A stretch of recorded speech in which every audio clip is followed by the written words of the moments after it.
On entend d'abord les bruits, des cris, des ordres, des pneus qui hurlent. On ne sait pas encore si c'est la guerre ou juste une répétition du chaos.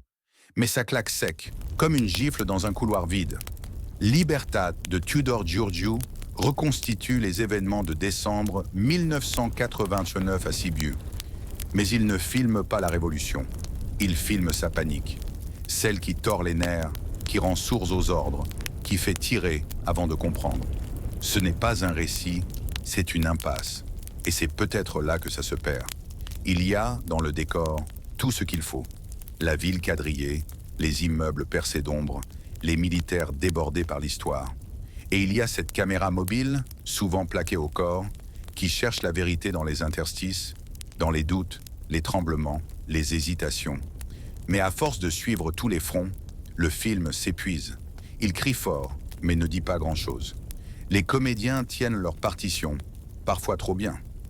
Alex Kalangiu, Andy Vasluianu, Ionuț Karas, des visages connus, crédibles, qui font le job. Le film documente, il ne transcende pas. Et la tension finit par ressembler à une routine. On court, on se planque, on hurle encore. Il manque un silence, une respiration, un vertige.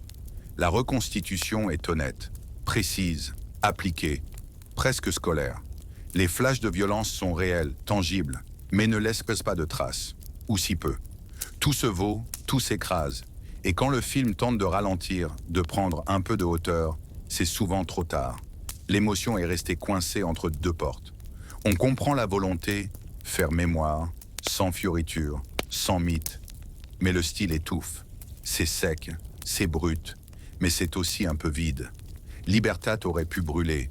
Il aurait pu fracturer l'image figée d'une révolution fantasmée. Il choisit la poussière, le béton, les tirs amis. C'est un choix. Mais il manque de souffle, de chair, de trouble. Et il repart comme il est venu, en feu croisé.